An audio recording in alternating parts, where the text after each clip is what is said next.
હે હાય એવરીબડી. બહુ બધા લોકોને હજી પણ વાચાનો કોર કોન્સેપ્ટ નથી સમજાયો.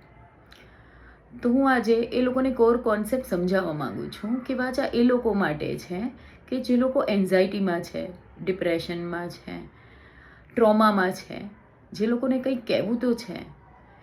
એવું નથી કે સાંભળવાવાળા નથી, લોકો પાસે સાંભળવાવાળા તો છે, પણ એ લોકોને એમ છે કે હું મારા ફેમિલી મેમ્બર્સને, ફ્રેન્ડ્સને કે કોઈ સગા સંબંધીને મારા મનની જે હાલત છે એ હું એક્સપ્લેન કરીશ તો એ લોકો મને જજ કરશે. કેમ કે અમુક વાતો આપણી પાસે એવી હોય છે જે આપણે કોઈને શેર નથી કરી શકતા. તો વાચા પ્લેટફોર્મ એવા લોકો માટે છે. હું સાંભળીશ એને. જો એ લોકો ઈચ્છતા હશે કે એમને સોલ્યુશન જોઈએ છે તો એમની સ્ટોરી હું તમારા સુધી લઈને આવીશ અને તમે બધા મળીને એને સોલ્યુશન આપજો. વાચા પ્લેટફોર્મ એના માટે છે સ્પેશિયલી. તો જે લોકોને કંઈક બોલવું છે, કંઈક કહેવું છે, પોતાનું મન હળવું કરવું છે, તો એ લોકો મહેરબાની કરીને DM કરે અને તમે બધા લોકો એમના રિપ્લાય આપજો. જે હું તમારી સામે સ્ટોરી મૂકું એના.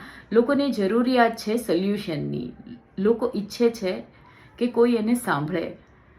તો તમે લોકો સાંભળી અને એમને સોલ્યુશન આપજો કમેન્ટ દ્વારા. તમારી કમેન્ટ ખૂબ મેટર કરે છે, તો મહેરબાની કરીને કમેન્ટ કરજો. તમે લાઈક નહીં કરો તો ચાલશે, શેર નહીં કરો તો ચાલશે, પણ કમેન્ટ ચોક્કસથી કરજો. Thank you so much.